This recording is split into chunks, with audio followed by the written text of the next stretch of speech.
विक्रम और बेताल, विक्रम और बेताल, विक्रम और बेताल, विक्रम और बेताल।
विक्रम, जैसा तू चाहे। मुझे ले जाए बगैर तो तू मानेगा नहीं, बड़ा जिद्दी। मगर मेरी वही शर्त है, अगर तू बोला तो मैं छू मंतर हो जाऊंगा। हाँ तो सुन, एक गांव में एक ब्राह्मण रहता था। उसके 3 पुत्र थे। तीनों बड़े गुणी, बड़े प्रभावशाली और बड़े ही मस्कर।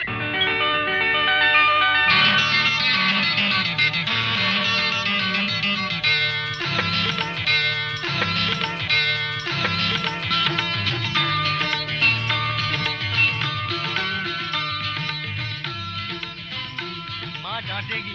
क्यों डांटेगी? हाँ? क्या शर्ट लगा लो, माँ डांटेगी और बहुत बुरा डांटेगी। भैया भैया डांटे। देखो सुंदर चिड़िया, देख ले घर जाके तो माँ की डांट पड़ेगी। मगर क्यों पड़ेगी डांट? हाँ, इसलिए कि हम घर से बिना बताए जंगल गए। माँ को कैसे पता चलेगा कि हम जंगल गए थे? हाँ, मैं आज्ञाकारी और अच्छा बच्चा हूँ, जाते ही माँ को सब बता दूंगा। मारूंगा तेरे को। भैया भैया भैया एक मिनट। मारते क्यों मुझे? कांटा लगाता भैया मुझे कंधे पे ले लो। भैया ले लो ना।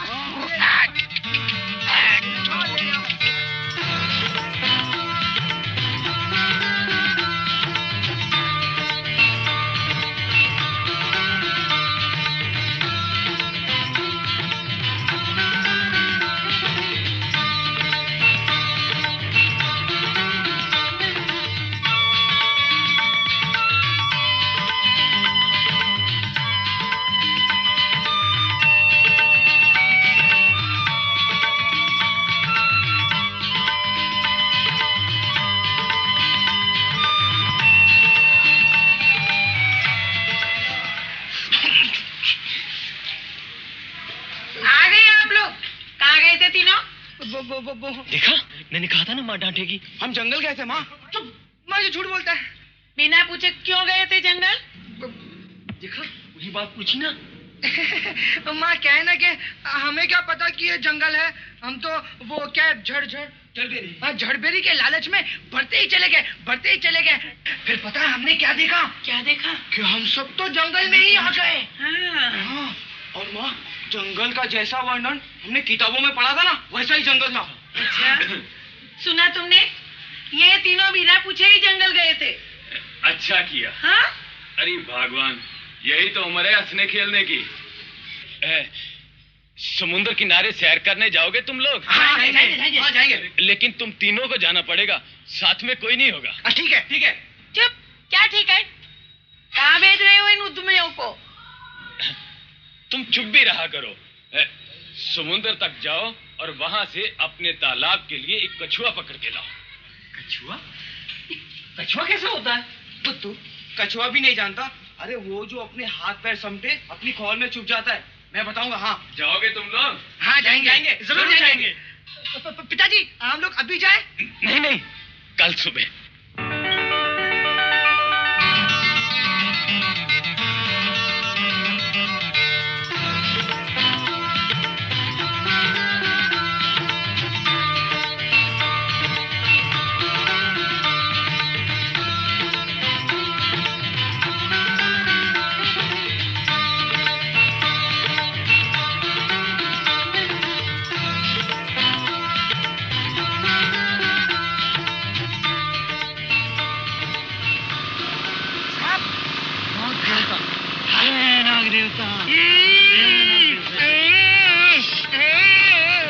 आशीर्वाद दो नाग देवता।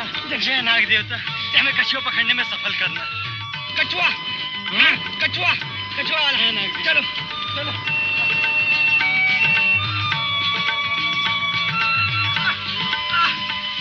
पानी पानी भैया पानी। देखना मैं पत्थर फेंकूंगा और उसमें पानी में देखना नाचेगा।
ऐसा होता है? अरे पिताजी ने कहा था ना वही कछुआ है। ये तो पत्थर जैसा कुछ जानवर दिखता है। नहीं नहीं यही कछुआ है। हमें इसे गांव ले जाना है। तुम दोनों जानते हो कोई भी वस्तु अगर मैली कुचली हो ना तो मैं उसे सहन नहीं करता। हाँ तो क्या मैं उठाऊंगा? हाँ तुम उठाओ। तुम उठाओ। मैं? अरे वाह, मैं अगर इसको उठाया तो मुझे खरोच नहीं आ जाएगी? मुझे चुभेगी नहीं? मैंने उठाता है इसको। फिर इसे उठाएगा कौन? तुम उठाओ, तुम उठाओ, तुम उठाओ। हाँ तुम उठाओ, तुम उठाओ। ठीक है तुम करो। पहलवान जी, ओ पहलवान जी,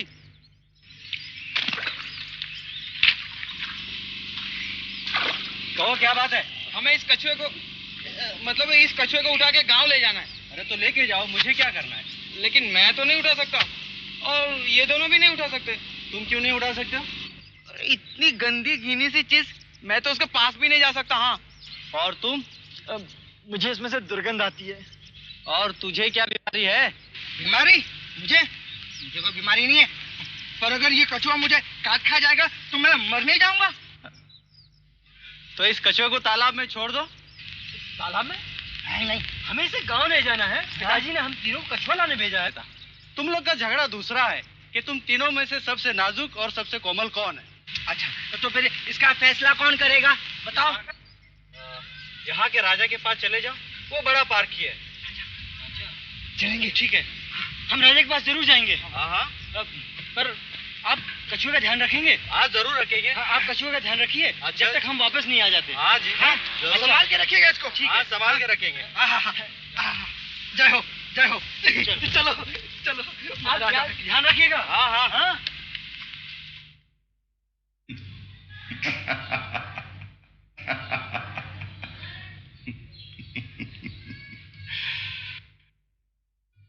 किस गांव के हैं आप?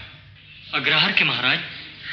मैंने कितनी प्रतियोगिताओं में निर्णय दिया है, कितनी समस्याओं को सुलझाया है, पर यह कभी नहीं सोचा था कि मुझे यह भी निर्णय देना पड़ेगा कि सबसे अधिक कोमल कौन है।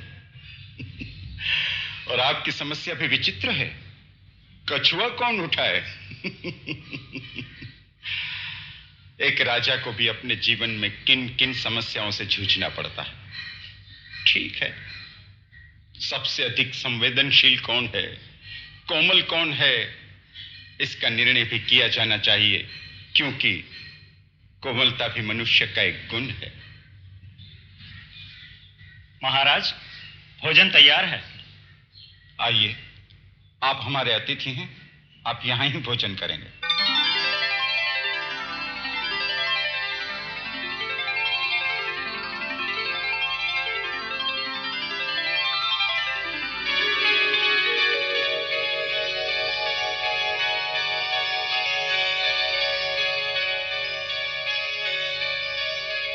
लीजिए और लीजिए। आप बेफिक्र रहिए, हम भरपेट भोजन करेंगे। हम लोग ब्राह्मण हैं, क्षत्रिय नहीं। भाई वाह, आप तीनों भाई तो बहुत हंसमुख हैं। अरे, आप खाना नहीं खा रहे हैं? नखरे करता है। अबे खाना। अरे ये वो भोजन है जो महाराजा करते हैं, खा ले।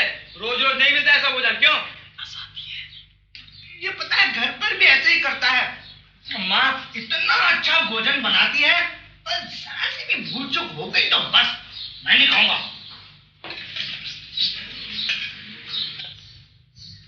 महाराज, उन तीनों ब्राह्मण पुत्रों में एक भोजन नहीं कर रहा है।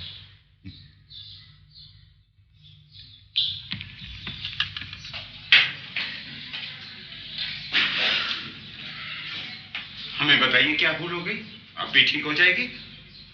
आपको भोजन अच्छा नहीं लगा? महाराज, चावल में से दुर्गंध आ रही है। चावल में से दुर्गंध? जी महाराज, आ रही है। नहीं तो? जी, आ रही है।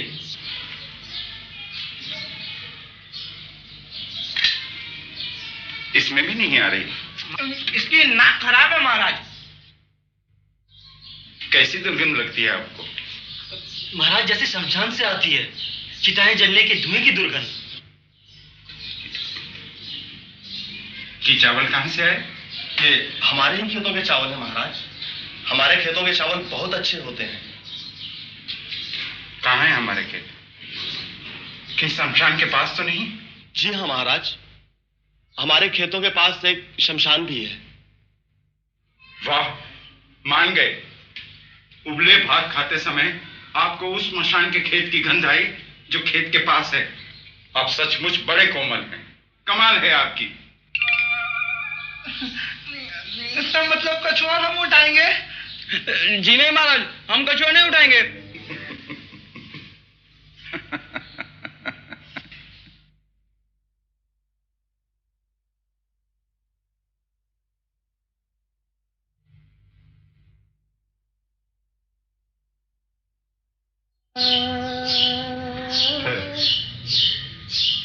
आप में से किसी को संगीत में रुचि है?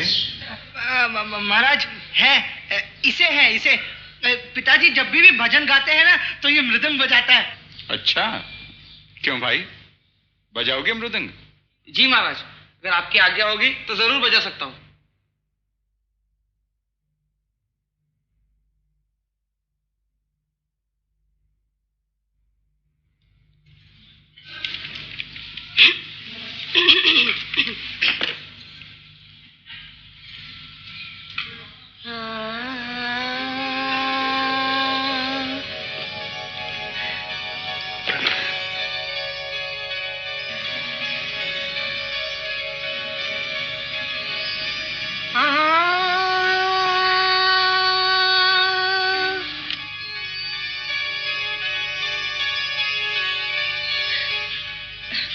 ये आप क्या कर रहे हैं?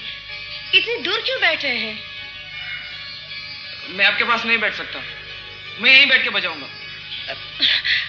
महाराज, ये मेरा अपमान है। आप इनके पास क्यों नहीं बैठते? मृदंग वादक को गायिका के समीप ही बैठना चाहिए। क्षमा कीजिए महाराज, मगर मुझे इनके शरीर से गंध आ रही है। गंध आती है? आपको मेरे शरीर से केशर के उपटन की गंध आती होगी, फूलों की गंध आती होगी। आपको अच्छी नहीं लगती? अगर ये सब सुगंध आपको अच्छी नहीं लगती तो आप इंसान नहीं, जानवर है। आपको कैसी गंध आ रही? महाराज, मुझे इनके शरीर से बकरी के दूध की गंध आ रही है। बकरी के दूध की गंध? आज आप स्वाद बदलने के लिए बकरी का दूध पीकर आई हैं? क्षमा करें महाराज, आज तो मैं बकरी का दूध पीकर नहीं आई, किंतु मैंने बचपन में कई सालों तक बकरी का दूध पिया है। जब मेरी माँ की मृत्यु हो गई तो मेरी गरीब मौसी ने मुझे बकरी का दूध पिलाकर पाल पोस कर इतना बड़ा किया। इन्होंने ठीक ही कहा है। क्षमा करना अगर आपको मेरी बात का बुरा लगा हो तो। नहीं नहीं, इसमें क्षमा की कोई बात नहीं। जिसका दूध पिया है उसका नाम सुनकर बुरा क्यों लगेगा? वाह, मान गए। केसर, उपटन, तेल, धुलेल, ये सब होने पर भी आपको उस बकरी के दूध की गंध आई जो इनकी नसों में है, जो इन्होंने बचपन में पिया था। आप सचमुच ही बड़े कोमल हैं। इतनी छोटी सी बात का भी आप पर असर पड़ता है। वाह। इसका मतलब कि कछुआ मैं उठाऊंगा? मैंने उठाऊंगा कछुआ। महाराज, मैं भी नहीं उठाऊंगा कछुआ।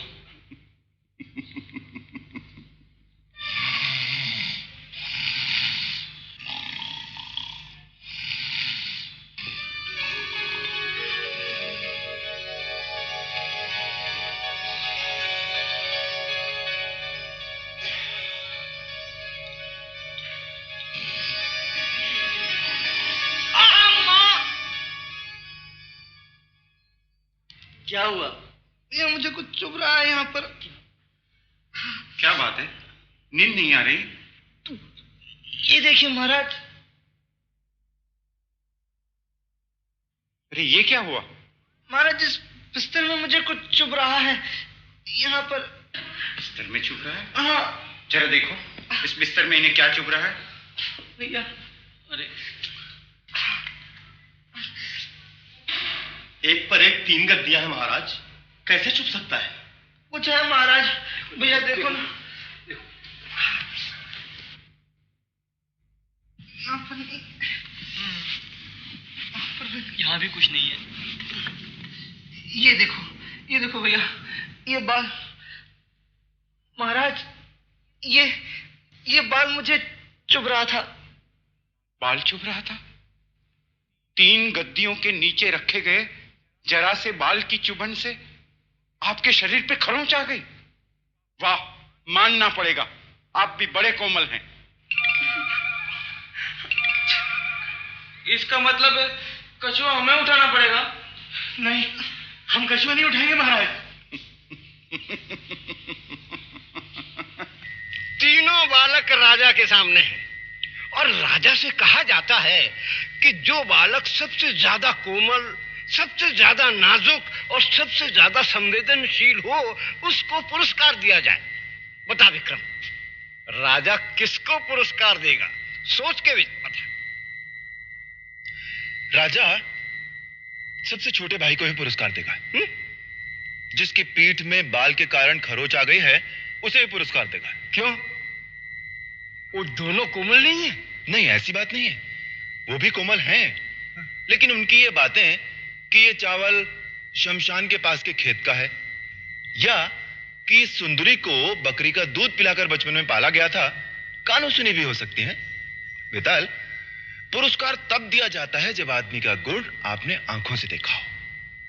एक बाल के कारण पीठ में खरोंच आ जाना कोमलता का ऐसा प्रमाण है जिसे राजा ने अपनी आंखों से देखा था। इसलिए राजा ये पुरस्कार सबसे छोटे भाई को ही देगा। बड़ी प्रसन्नता हुई आपसे मिलकर।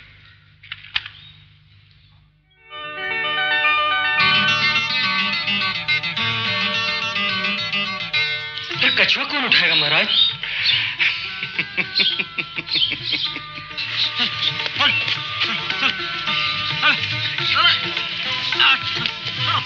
पिताजी के पास चलो, चलो, चलो। बिल्कुल ठीक कहा। तू कितना समझदार है, कितनी गहराई से सोच करके अपना न्याय देता है। तो चुप रहना भी जानता तो मैं तुझे छोड़कर कभी नहीं जाता। मगर अब मैं क्या करूं? मैं जा रहा हूं विक्रम। मैं तुझे नहीं छोड़ूंगा।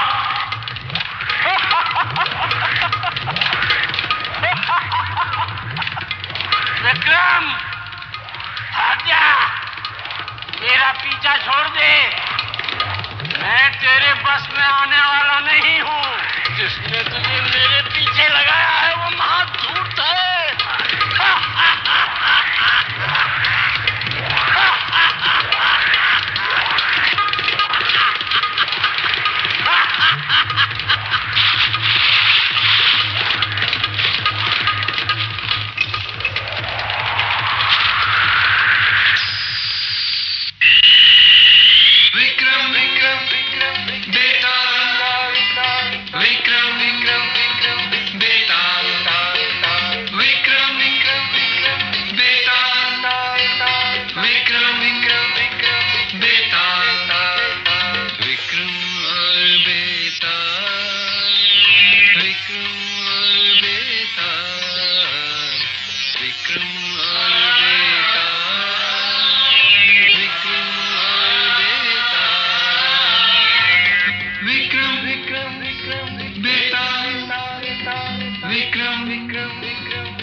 विक्रम और बेताल, विक्रम